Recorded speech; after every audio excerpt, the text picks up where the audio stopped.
pañales. Bienvenida a un episodio más de Negocios entre Pañales. El día de hoy estoy súper emocionada grabando uno de los últimos episodios antes de la llegada de Tini, mi tercer bebé. Y voy a hablar de un tema del cual ustedes me preguntan mucho, pero yo siento que no tengo todavía tanta experiencia porque, bueno, apenas soy mamá de 2 afuera, todavía me falta el tercero afuera. Y entonces conseguí a la experta, Laura Angulo, para hablar del tema de llegada de hermanitos, cómo crear ese vínculo entre ellos o ayudarles a ellos a formarlo. Ella es instructora certificada de Conscious Discipline, psicóloga, educadora especialista en primera infancia, educación especial y en aprendizaje de inglés como segunda lengua.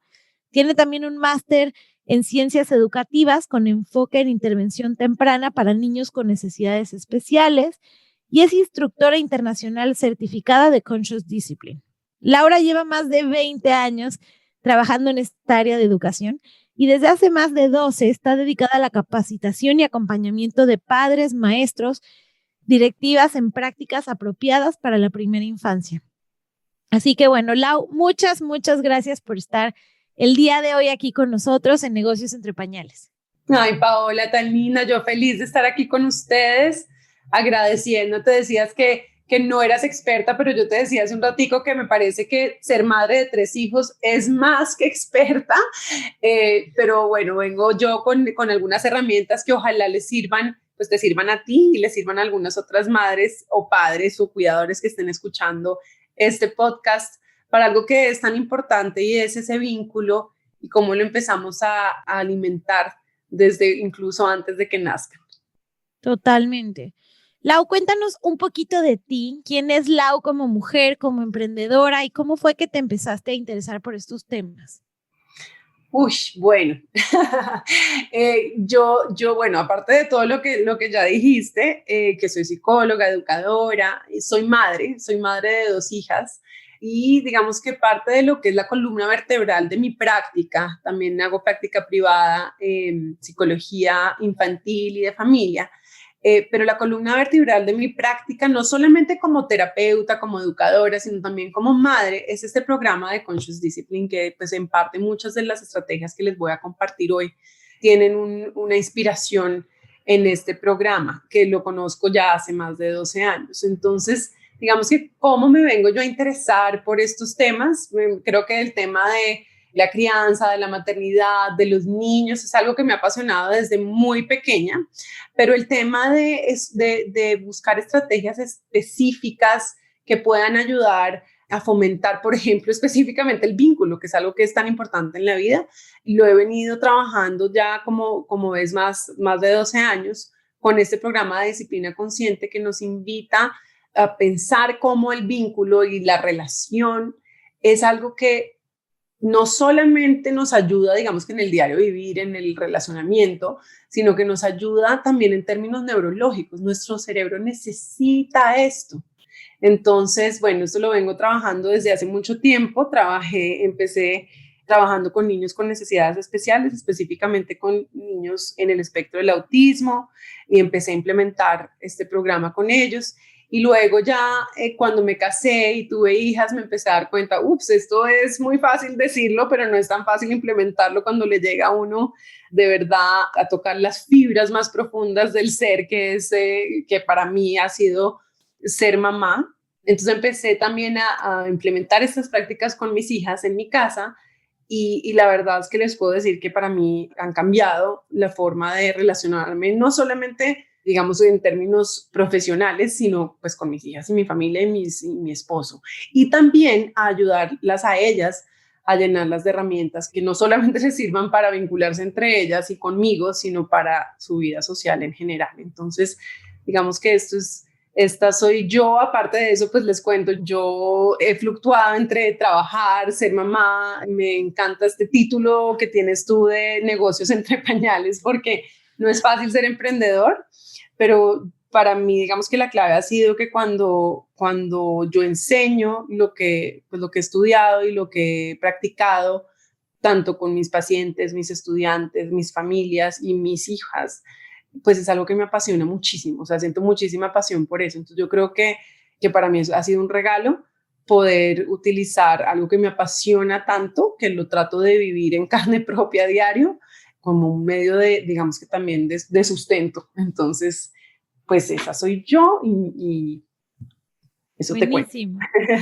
Súper, Lau, cuéntame un poquito más, ¿qué es esto de disciplina consciente y cómo se diferencia del resto de los tipos de disciplina a los que hemos estado expuestos? Bueno, la disciplina consciente es un programa, pero digamos que lo podemos llamar programa, pero también es un estilo de ver las cosas, es como un estilo de vida, es una forma, es como una filosofía más que todo. Y está creada por la doctora Becky Bailey, fundamentado en la neurociencia. Todas las prácticas de la disciplina consciente están fundamentadas en la neurociencia y en prácticas apropiadas para el desarrollo y le apuntan a trabajar habilidades socioemocionales primero en el adulto, entendiendo que nosotros como adultos somos la herramienta de aprendizaje más poderosa para nuestros niños y luego en el niño. Es decir, la disciplina desde disciplina consciente no está vista como algo que yo le hago al niño, y estas son palabras de la doctora Becky Bailey, sino algo que yo ayudo a desarrollar en ellos. Entonces, ¿cómo lo empezamos a desarrollar? Primero como modelos, porque siendo seres sociales, los seres humanos aprendemos a través de los modelos y de los esquemas. Entonces, y yo pienso que parte de ser mamá, para mí, digamos que la parte más importante y bonita de ser mamá, el aprendizaje más profundo que he tenido yo, es saber que soy instrumento de aprendizaje para mis hijas. Entonces, es un viaje a mi interior, a mi propia conciencia, a mis propias creencias, a mis propios mecanismos de defensa, a mis propias reacciones automáticas y con cuáles de esas me quiero quedar como una enseñanza para mis hijas y con cuáles de esas quisiera o a cuáles de esas quisiera trabajar para poder ser el adulto que quiero que mis hijas sean. Disciplina consciente está basada también en 7 poderes y 7 habilidades, y lo bonito de esto es que digamos que los poderes son cambios perceptuales que hacemos como adultos para ser adultos más conscientes de nuestra capacidad de cómo percibo yo el conflicto, de nuestra capacidad de poner, de fijar nuestra atención en lo que queremos que suceda, nuestra capacidad de aceptación del momento es como es, nuestra capacidad de utilizar ese poder de libre albedrío y empoderarnos de nuestras propias decisiones, nuestra capacidad de pensar cómo yo aporto un granito de arena y cómo eso se llama el poder de la unidad. Juntos somos más fuertes que cada uno por su lado.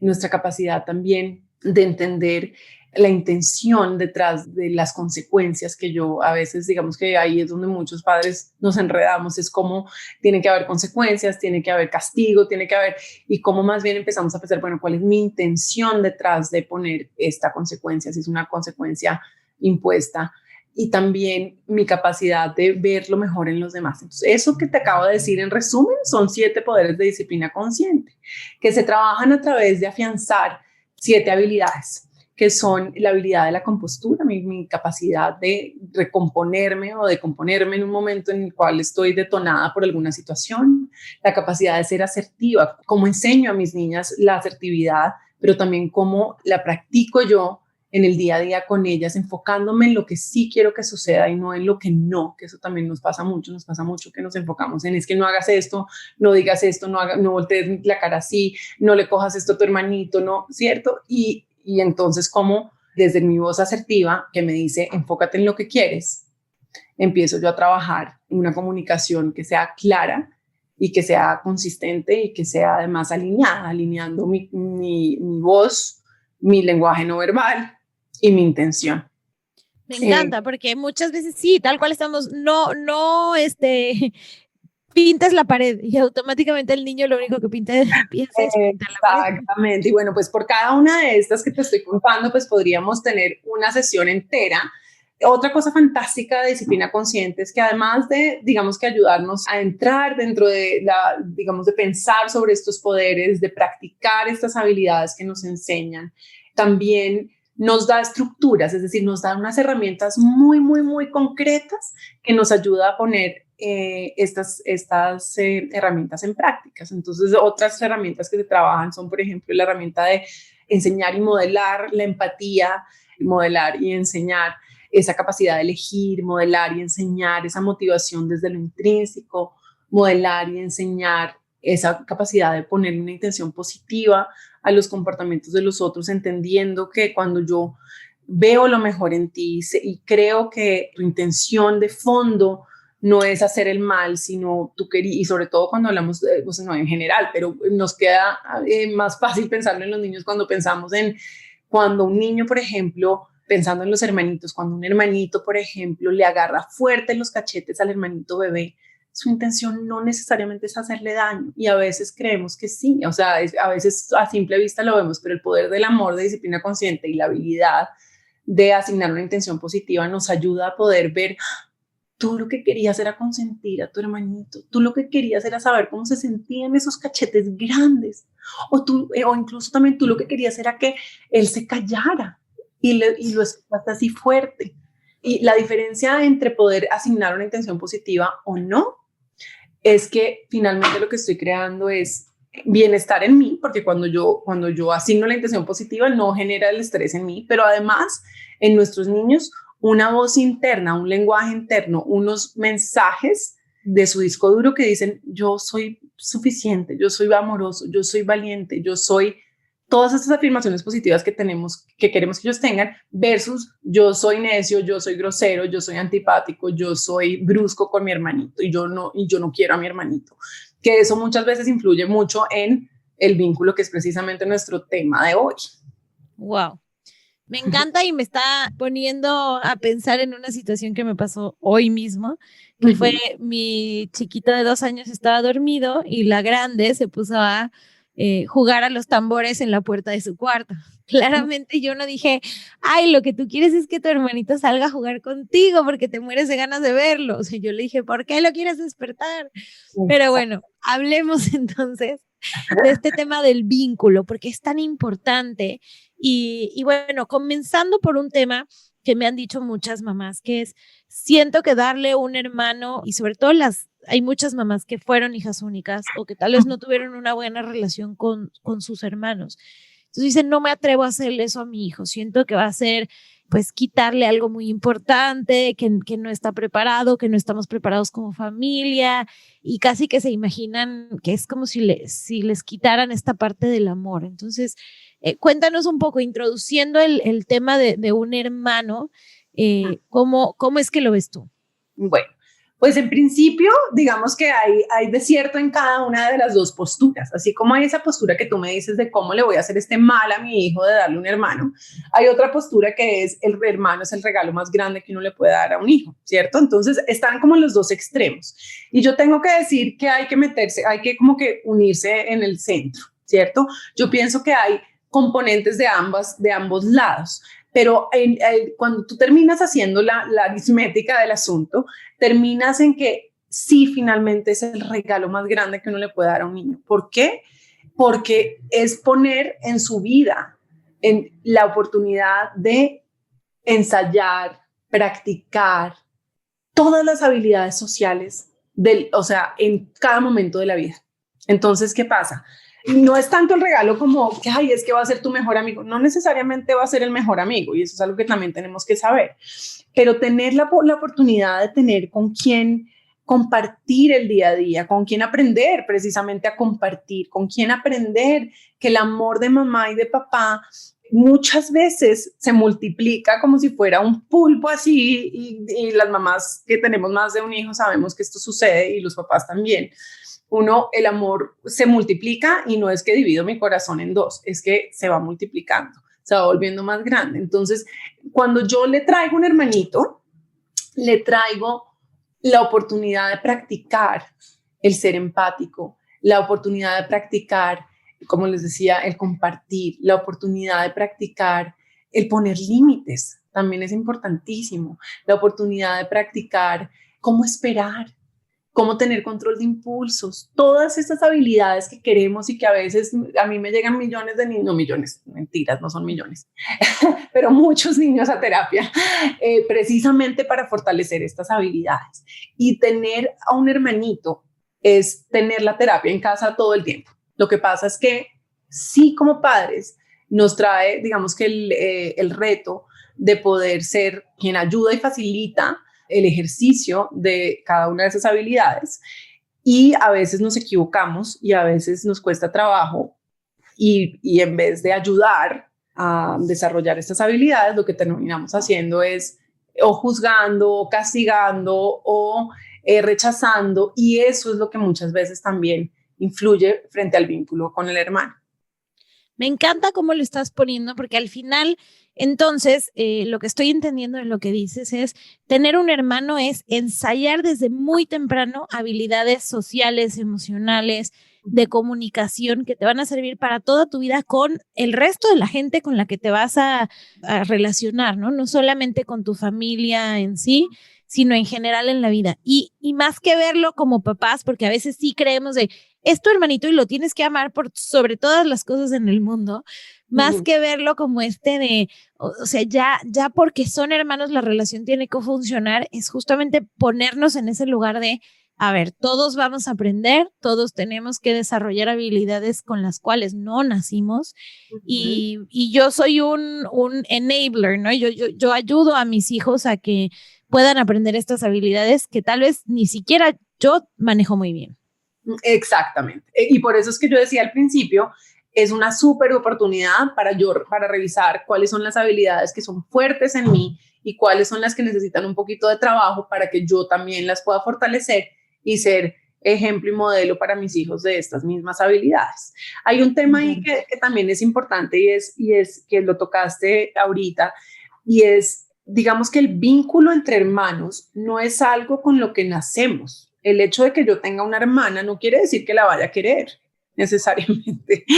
Y como padres queremos, o sea, nuestro deseo más profundo es que se quieran y nuestro deseo más profundo es que se acompañen. Muchas veces, por la misma experiencia que van teniendo, sí termina siendo un vínculo muy fuerte porque pues vivo con ellos, estoy todo el tiempo compartiendo, vivimos unas historias de vida familiar similares porque no son iguales, el mundo es distinto desde los ojos, les voy a poner ejemplos, desde los ojos de mi hija Emilia, que tiene 9 años, el mundo es muy distinto, ella tiene un concepto de mamá y de papá diferente al concepto que tiene María, ¿cierto? Entonces eso, pero han vivido muchas cosas juntas y este relacionamiento constante, pues digamos que sí ayuda a generar un vínculo, pero no es lo único.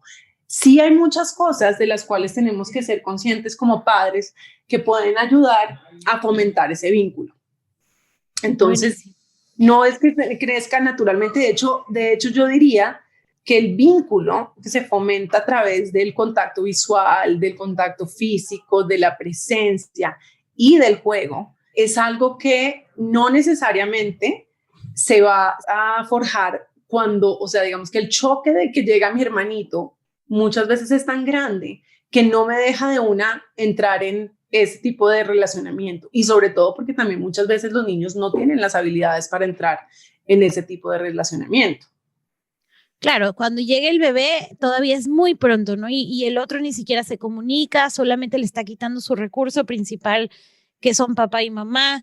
Entonces es exigirles de alguna forma mucho en un momento en donde pues todavía no está lista la situación. Exacto. Y fíjate, Paola, que muchas veces lo que hacemos los papás es cuando tenemos, digamos que el proceso del embarazo y el niño que ya nació va viendo que el bebé va creciendo y de repente ellos desde antes de que nazca el bebé, ellos ya empiezan a vivir cambios, y el cambio es algo que no es fácil para los seres humanos, no es fácil, cualquier cambio, por chiquito que sea, pero para ellos, por ejemplo, que tú ya no lo puedas alzar, que estés cansada, que te toque ir al médico, todas estas cosas van generando una cantidad de angustia. Entonces ellos sienten esta angustia, este malestar, pero al mismo tiempo mamá y papá están diciendo es que vas a tener una hermanita y va a ser un regalo para ti, y va a ser tu mejor amiga y van a jugar felices y van a pasar rico y van a compartir y se van a tener toda la vida. Entonces de repente, o sea, fíjense cómo ese mensaje que yo le estoy mandando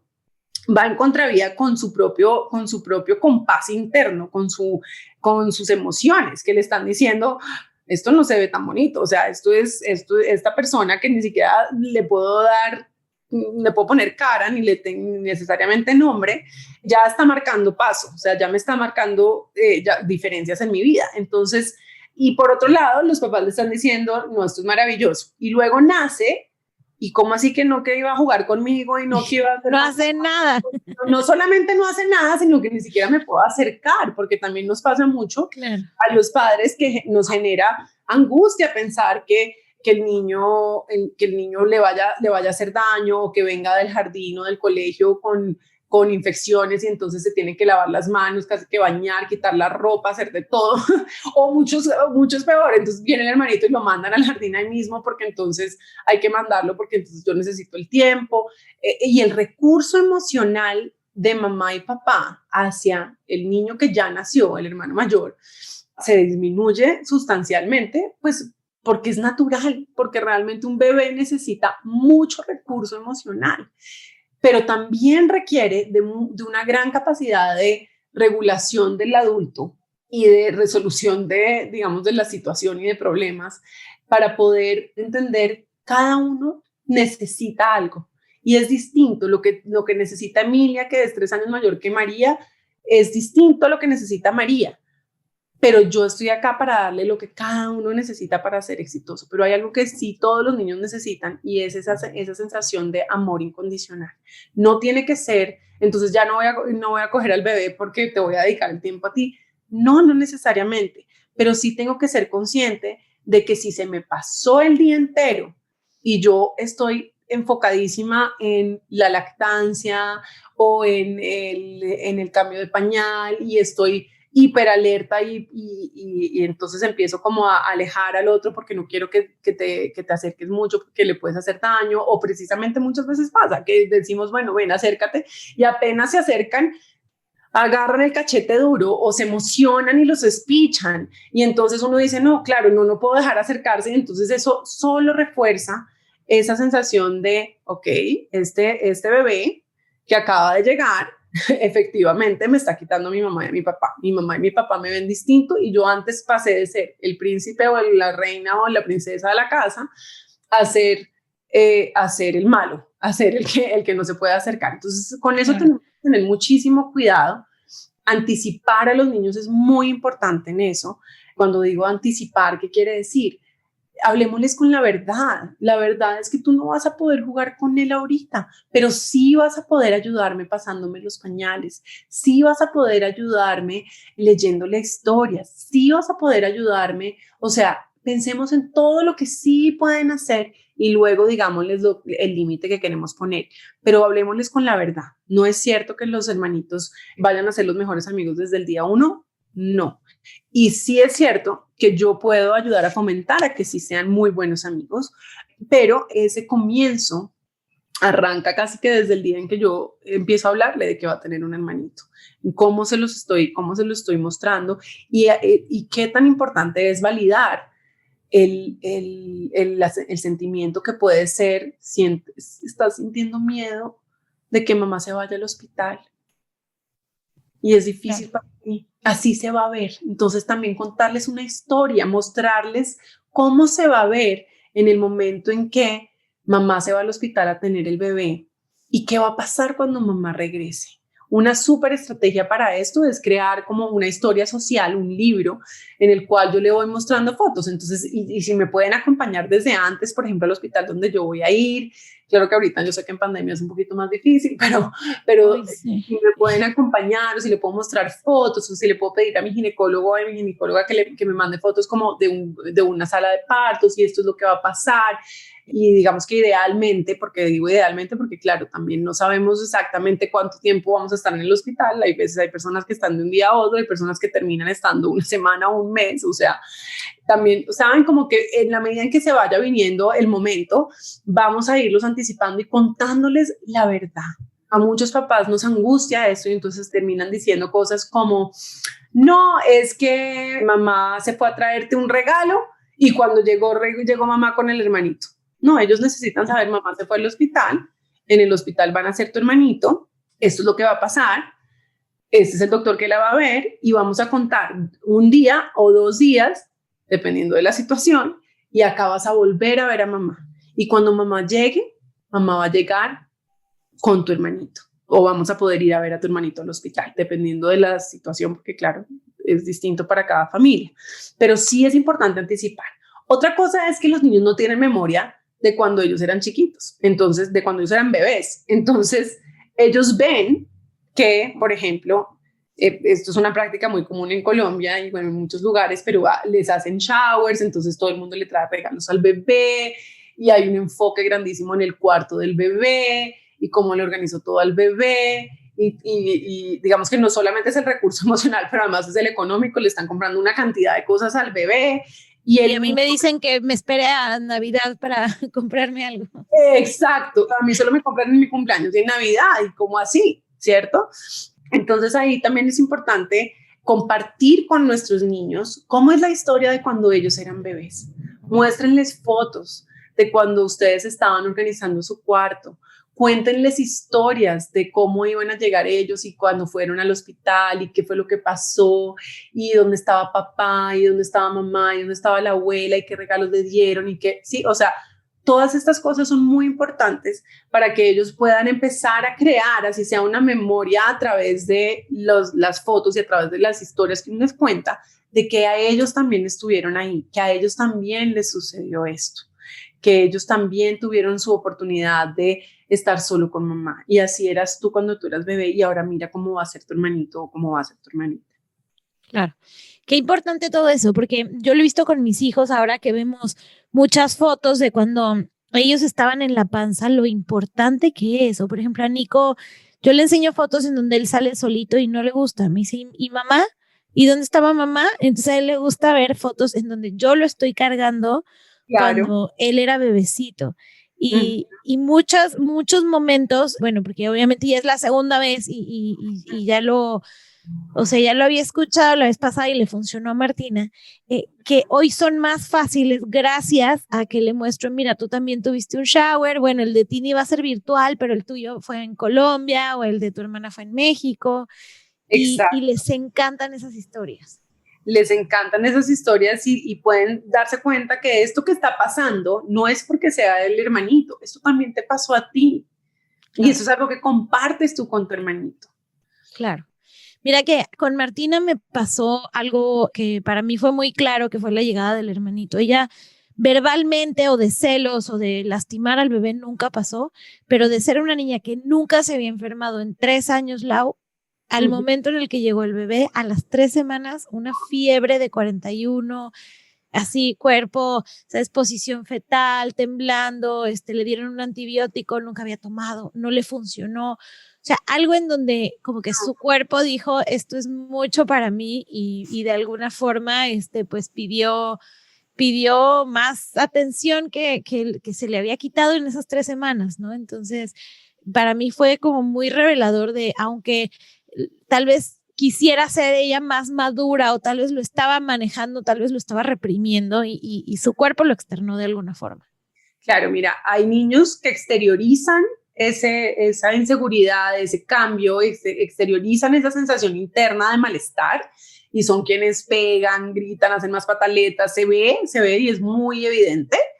Y hay otros que lo interiorizan, hay otros que es como una olla a presión y van acumulando y por algún lado tiene que salir. Y esto es cierto para los niños, pero es cierto también para los adultos. Cuando tendemos a interiorizar y a no decir y a estar callados y a no expresar, muchas veces eso se va acumulando y por algún lugar del cuerpo se muestra. Y afortunadamente se muestra, porque si ponte que nunca hubiera pasado eso, pero tú supieras, o sea, pero es lo normal, es que un niño se sienta triste, sienta miedo, sienta ansiedad, sienta frustración, sienta decepción.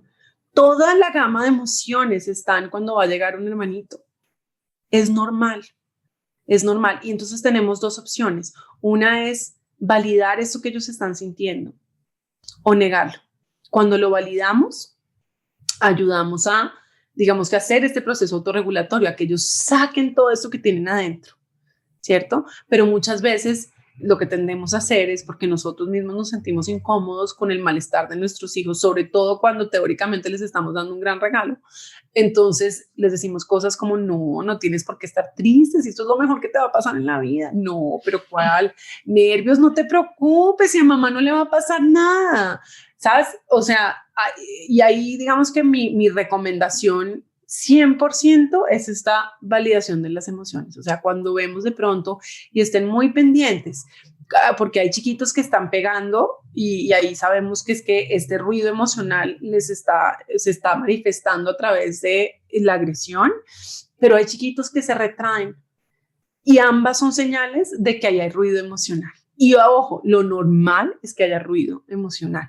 A mí me llama mucho la atención y me pasa mucho que hay familias que me dicen, ay, no, me fue súper bien, ella está súper tranquila con la llegada del hermanito, lo ama, lo adora, no sé qué, pero sabes que me he notado que se está comiendo las uñas, o sabes que sí he notado que está más callada, o en el colegio me dijeron que le está costando su trabajo socializar, ¿sí? Claro, Entonces, regresiones de que dejan de hablar o se o empiezan a dejan hacer de pipí otra hablar, vez. o sabes que tan raro que ahora ya no está durmiendo bien en la cama, tranquila como estaba durmiendo antes, o rarísimo que imagínate que pues ella ya tiene control de esfínteres y se hizo pipí o se hizo popó. O sea, todas esas son señales de que hay un ruido emocional que no han podido navegar, digamos que no han podido navegar ese momento emocional para ellos. Y la mejor forma de navegar un momento emocional es a través de la aceptación y la empatía. El momento es tal cual es. El dolor está, el miedo está, no le tengamos miedo a las emociones. Mirémoslas a la cara y digamos, sí, mira, tú estás sintiendo mucha ansiedad porque es miedoso no saber qué va a pasar con mamá cuando se vaya al hospital. Ven y te muestro. Este es el cuarto en el que voy a estar. Este es el doctor que me va a atender. Cuando tú eras chiquita, yo fui al hospital, mira lo que pasó. Y estuve 3 días y le cuentas toda la historia. Y esto le ayuda. ¿Sí? Y cuando sientas esta ansiedad, ¿sabes qué puedes hacer? Puedes respirar profundo, espichar un juguete, un squishy y soltar. O sabes qué otra cosa podemos hacer, como mamá de pronto no va a estar, vamos a hacer una cajita y en esa cajita vamos a meter los besos de mamá y te voy a meter el número de besos del número de días que voy a estar por fuera. Y cada vez que tú sientas que te hace falta mamá o que te sientas triste porque mamá no puede estar al lado tuyo, tú vas a sacar un besito de mamá. O mejor dicho, estrategias como estas hay un montón, pero la base de esta estrategia es honrar el momento para ellos. Claro. Ay, me lo dices y se me hace nudo en la garganta porque, pues claro, es duro para ellos y nosotros a veces queremos pensar este romanticismo, ¿no? De sí, llega un nuevo bebé a la familia, todo va a ser súper lindo y ahora voy a tener la familia completa, pero estamos anulando una emoción bien importante para ellos bueno, es como un elefante en la sala, ¿no? Tenemos que hablarla. Ahora, Lau, ¿cómo identificar que sienten tal vez miedo por el hospital o que sienten ansiedad de que va a llegar un nuevo bebé o que están confundidos, sobre todo cuando son chiquitos? ¿Cómo empezamos a traducir esas regresiones que vemos en hablarles de las cosas como son y a identificar si es el hermanito, si son los cambios, si es el hospital, o sea, o abordamos todo? Pues en términos generales, una cosa que ayuda es anticipar lo que sabemos que va a tener un cambio, ¿sí? Entonces, así es como que, a ver, es como una vacuna, ¿cierto? No te ha dado la enfermedad, pero te vamos a dar la vacuna por si acaso, ¿cierto? Entonces, ¿a qué me refiero con eso? Me refiero a que todo lo que vaya a traer cambios, o sea, mi mamá está un día conmigo y el otro día no va a estar, anticipémoslo y digámosle y contémosle la historia de qué va a pasar. Eso en general ayuda al sistema autorregulatorio, a la amígdala del cerebro, a calmar esa respuesta de estrés. Cuando yo ya sé qué va a pasar, puedo calmarme un poquito, ¿cierto? Eso me ayuda. Entonces, independientemente de que veamos señales o no veamos señales o que sepamos que sea el hermano, si sea el hospital, vamos a anticiparnos. Eso es una práctica que en general funciona muchísimo. Si ya queremos... Para todo, para cualquier cambio que estén por vivir, ¿no? O sea, digamos... Pandemia, nuevo colegio, todo. Todo. Y ojalá esta anticipación no solamente sean mis palabras, porque los niños, las palabras no tienen tanto sentido para los niños como las imágenes. Los niños piensan en imágenes. Entonces, si yo puedo hacer un libro con las imágenes concretas, hacer el conteo regresivo de los días, hacer la rutina que va a suceder o cómo va a suceder en imágenes, todo eso va a tener muchísimo más poder y muchísima más fuerza y le va a ayudar de verdad estratégicamente más al niño. Ahora, si yo ya quiero empezar a identificar, o sea, si estamos hablando de señales, ¿cómo puedo saber yo si sí o no está sintiendo estrés? Podemos asumir que está sintiendo estrés, como les digo, y ahorita les hago una analogía que yo siempre hago, pero en términos generales, los niños van a sentir estrés con cualquier cambio. Y uno de los cambios más profundos y significativos en la vida de un niño es, voy a tener un hermanito, o sea, voy a tener un ser humano que de repente va a llegar a mi casa, con quien voy a tener que compartir a mi mamá, a mi papá, mi casa, mi cuarto, muchas veces mis juguetes, y con quien voy a tener que tener un montón de paciencia y un montón de habilidades sociales que de pronto todavía no tengo y que ni siquiera entiendo, pero eso es lo que va a pasar, ¿cierto? Entonces, eso genera estrés en general. Entonces, ese estrés por algún lado tiene que salir. Entonces, si ustedes ven que su chiquito está, y como les digo, hay niños que lo exteriorizan y hay niños que lo interiorizan. Hay niños que pelean más, se resisten más, cooperan menos, lloran más, hacen más pataletas, se vuelven de pronto un poquito más agresivos o tienen unos comportamientos más explosivos. Todas esas son señales de ese ruido emocional, ¿sí? Pero también son señales de ese ruido emocional cosas como que se coman las uñas, que de pronto tengan regresiones en el control de esfínteres, que duerman menos por la noche o que les cueste más trabajo dormir, que dejen de comer. O sea, cualquier cambio en comportamiento para ustedes son señales de. Y cuando yo veo las señales, digamos que lo que debo hacer es empezar a, como tú lo dijiste, hablar del elefante que está en la sala. Hablemos del elefante que está en la sala. ¿Y cuál es una forma de hablar del elefante? Una forma súper bonita de hablar del elefante que está en la sala es a través del juego. Entonces, que ellos de pronto, vamos a contarte, te voy a contar una historia de esta muñequita que la mamá está embarazada y va a tener un bebé. Y esta chiquita siente mucho miedo porque no sabe. Muchas veces cuando uno les habla de otra persona o del muñeco o de uno o de alguien que tuvo esta experiencia, ellos sueltan. ¡Ah! A mí me pasa lo mismo, yo también siento eso. Y hay niños. Mi abuelita le decía, te lo digo Juan para que lo escuches Pedro. Exactamente, exactamente. La literatura infantil al respecto también es súper, digamos que es una súper herramienta también. Entonces, leerles historias sobre otros niños que tuvieron hermanitos, hablar con los amigos de ellos sobre si tuvieron un hermanito con que ellos también cuenten la historia. O sea, todo esto ayuda a que ellos puedan hacer sentido de todo esto que están sintiendo. Pero ojo que hay algo muy importante y es, hay que hacer sentido de lo que están sintiendo, no negar lo que están sintiendo. Claro, porque a veces también vemos la mamá que dice, bueno, no quiero que el grande lo sufra, entonces dejo al bebecito al cuidado de alguien más y me voy a llevar al grande a sus fiestas, a sus clases, que de alguna forma también es negar, ¿no? Claro. Otra cosa es, no los tenemos que salvar de ese momento emocional. Miren que cuando les decía yo al principio que tener un hermanito es uno de los regalos más grandes para forjar habilidades socioemocionales en los niños. Una gran habilidad socioemocional es esa de regulación emocional, es de yo puedo identificar lo que estoy sintiendo, puedo respirar profundo y decir yo puedo con esto, yo puedo con... Y qué regalo que mi mamá y mi papá y mi hermanito y mi entorno me enseñe que frente a una situación difícil, frente a la sensación de impotencia, frente a la sensación de frustración o de decepción o de tristeza, yo puedo con eso, yo puedo abordar esa emoción y esto no me va a consumir a mí. Cada vez que yo tiene la oportunidad de mirar esa emoción a la cara y regularla, es un paso más hacia ser seres emocionalmente inteligentes. Y ese sí que yo creo que es el mejor regalo de la vida.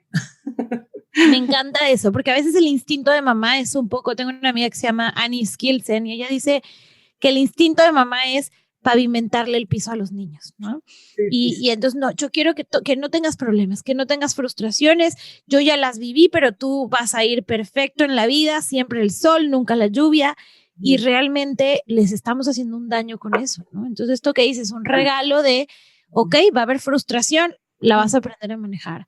Van a haber emociones que no conoces, vamos a ponerles nombre. Entonces, ese es el regalo verdadero de toda esta experiencia que viene y que no nos dé miedo vivirla, ¿no? Que la veamos con el ojo de es algo que los va a hacer más fuertes. Ay, sí, de verdad que es un regalo. Lo que pasa es que no es un regalo en el sentido de que va a ser tu mejor amigo para el resto de la vida. No, es un regalo en el sentido de que te va a dar a ti la posibilidad de ensayar todas estas habilidades socioemocionales y de desarrollar esa inteligencia emocional que sabemos que es tan, tan, tan importante.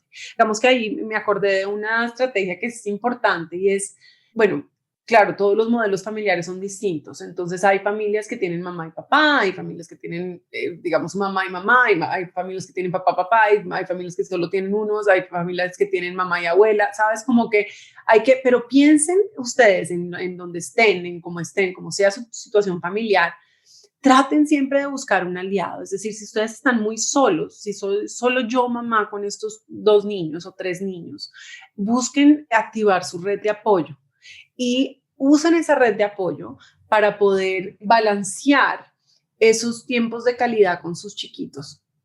Entonces, turnarse es una cosa que es fantástica y que ayuda muchísimo a fomentar muchos vínculos. Y les voy a dar un ejemplo de este. En mi caso, yo vivo con mi esposo y claro, lo que era natural en un principio era pues yo soy quien en mi caso yo entonces amamanté casi 2 años a cada una de mis hijas. Entonces lo natural era yo la duermo a la que estoy amamantando.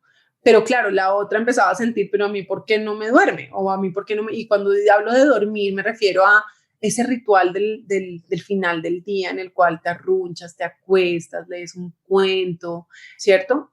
Entonces empezamos a turnarnos eso. Un día yo con Emilia, y si yo estoy con Emilia, Santiago está con María, y al día siguiente nos turnamos. ¿A qué ayudó eso? A que Emilia pudiera darse cuenta de, yo también tengo mi momento, y que María pudiera empezar a forjar también su vínculo con su papá. Entonces, cuando hablamos de vínculos entre hermanos, en la medida en que yo pueda balancear las cosas lo suficiente para que el grande también sienta, yo también soy importante, no tiene que ser, cuando digo balancear no me refiero al mismo número de horas, porque muy probablemente el bebé necesita más, claro, sino que haya momentos de verdad, de calidad, de conexión, momentos en que yo sé, por ejemplo, y por eso uso el ejemplo de la noche, para mi familia el momento de la noche era un momento muy importante, un momento que genera muchísimo vínculo. Y es impresionante ver cómo en el momento en que nosotros hicimos ese cambio de alternarnos, a Emilia se le bajó esa sensación de mi hermana es una amenaza para mí. Claro. Y estaba anticipada, porque ya no era como, hoy sí me vas a dormir, mami, hoy sí me toca a mí. No, tú sabes, ayer te tocó a ti, hoy le toca a tu hermana, mañana te toca otra vez a ti. Y así. Qué bonito eso, porque sí miren, es algo justamente a mí me pasa con el tema de la lactancia, que terminas quitándole esos momentitos. Por ejemplo, mis hijos son mucho también de la mañana y de las noches, ¿no? De amanecer conmigo y en la noche, pues leerles el cuento, quedarnos ahí en la cama con ellos. Y son esos momentos que hasta a mí me duele perder. Uh-huh. Pero claro, ahí está papá y bueno, de pronto ¿qué hacías? Al bebé le dabas un tetero y que ese día lo durmiera papá. La hora de dormir del bebé era un poquito más temprano o más tarde, dependiendo del momento, pero era como yo le daba leche y se la pasaba a papá y ya me iba a dormir a Emilia. Ok, claro, y que se quedara ese tiempo despiertita o de pronto hasta el baño o alguna otra cosa en lo que volvías a llegar. Era como organizar el horario para que fluyera de esa manera, o sea, ella estaba de pronto en el baño con papá mientras yo le daba leche al bebé y cambiábamos. Buenísimo, gran tip.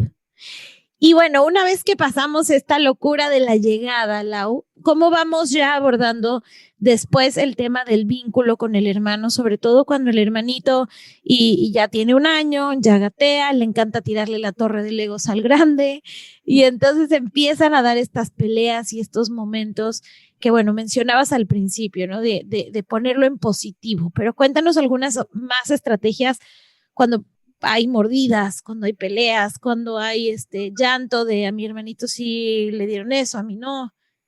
Bueno, pues lo primero es que para que haya un vínculo, ¿cierto? Tienen que haber experiencias en las cuales ellos han sentido que es rico estar con el otro, que es divertido estar con el otro. Entonces vamos a enfocarnos mucho en esos momentos, en cómo ayudamos a fomentar momentos de interacción que es positivo, que es rico, que no se están haciendo necesariamente, entre comillas, daños, porque no son daños intencionales, pero sí son daños cuando el uno le derrumba la torre. Entonces, muchas veces eso, ¿qué quiere decir? En vez de tú tienes tu vida y tú tienes tu vida, sí, tú tienes tu vida y tú tienes tu vida, pero ¿en qué momento los acompaño en el juego? Entendiendo, y fíjense que la acompañada en el juego es importante, aunque no siempre hay que intervenir, pero sí es importante en el sentido de ellos no tienen las habilidades sociales para poder jugar o compartir solitos, y muchas veces como no las tienen, eso termina en conflicto. Entonces, como el bebé de 1 año no tiene la posibilidad de decirle al mayor, ¿me lo prestas por favor? La única forma que tiene el bebé para decirlo es rapándolo o quitándoselo. Y pues para los ojos del grande es como, ¿y este porque me viene a quitar mis cosas? ¿Cierto?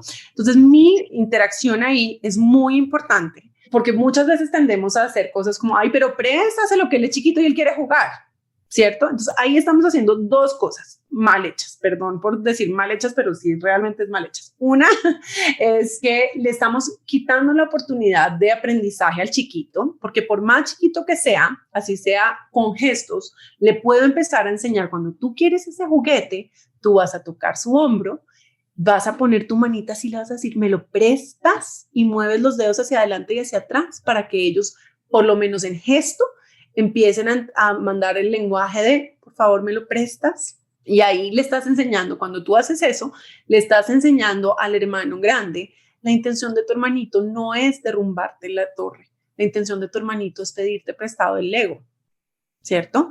Entonces, ¿y a ti te gustó que te tumbaran las de acá el otro pedazo? Tengo que poderle enseñar al grande también a poner límites. No porque sea grande, tiene que permitir que el otro haga lo que quiera con sus juguetes. Claro. Entonces también debo enseñarle al grande a decir, ay, María te tumbó la torre, ¿te gustó? No, no te gustó. Dile, para María, no me tumbes la torre. Si quieres el Lego, pídemelo. Y ahí se juntan esas dos habilidades sociales. La una le está diciendo qué es lo que, o sea, cada uno tiene que aprender cómo trata al otro, y yo le tengo que enseñar a cada una de mis hijas a enseñarle al otro a tratarla.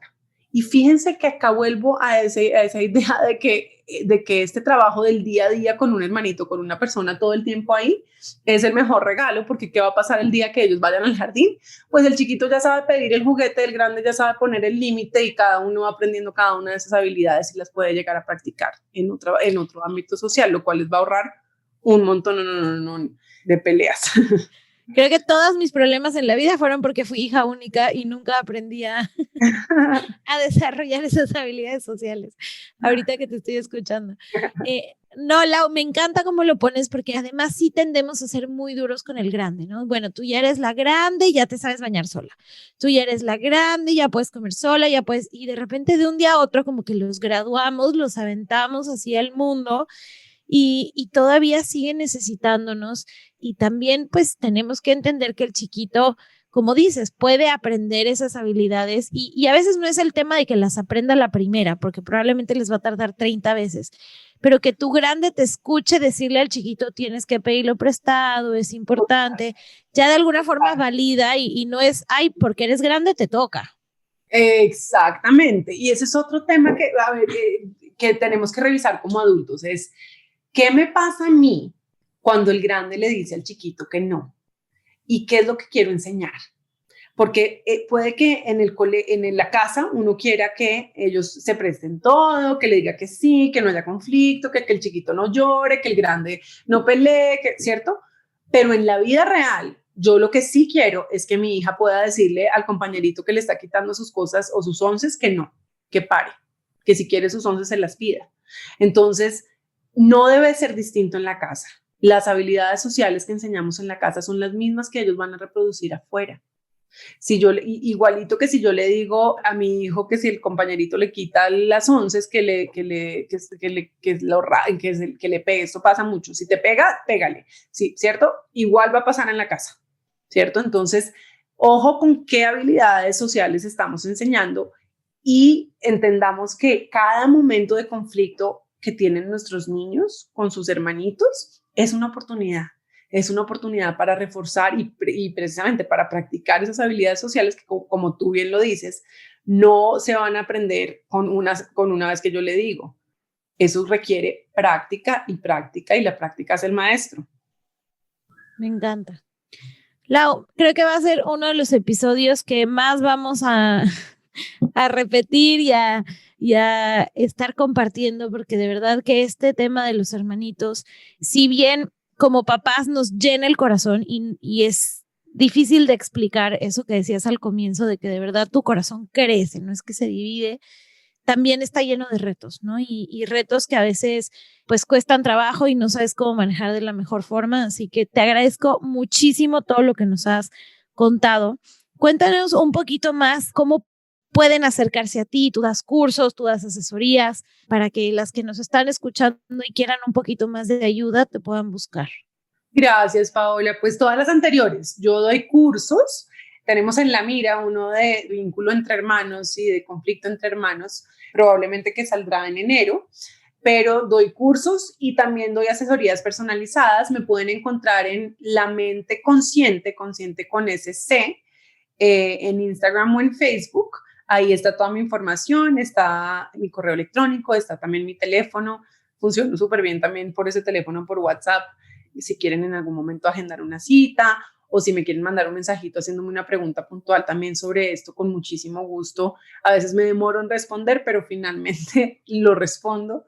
Y también me pueden encontrar en la página web de Conscious Discipline, que es www.consciousdiscipline.com. Ahí también me pueden encontrar a mí y también muchísimos recursos que les pueden ayudar. Lau, muchas gracias. De verdad que esto ha sido un episodio maravilloso. A todas las que lo escucharon y que tienen una amiga que está pasando por un tema de hermanitos o que está próxima a tener bebé, no dejen de compartírselo, porque es de esas cosas que todas hubiéramos querido escuchar antes para sentirnos pues con más recursos. Y bueno, no dejes de dejar tu review, escribirle a Lau, seguirle en Instagram y agradecerle por toda esta información tan valiosa que nos ha dado. Ay, Paola, tan linda, mil gracias a ti por esta oportunidad de compartir esto que pues espero les haya ayudado a algunos que estén escuchando y que te haya ayudado también a ti. Te deseo lo mejor con ese bebecito que viene en camino y con tus otros 2 chiquitos. Muchas gracias, Lau. Ahí te estaré contando cómo vienen esas oportunidades de crecimiento. Ay, qué belleza que lo puedas ver así como una oportunidad de crecimiento. Claro que sí. Lau, muchas gracias. Te mando un abrazo muy grande. Ya, chicas, todas nos vemos el siguiente lunes en un episodio más de Negocios entre Pañales. Un abrazo.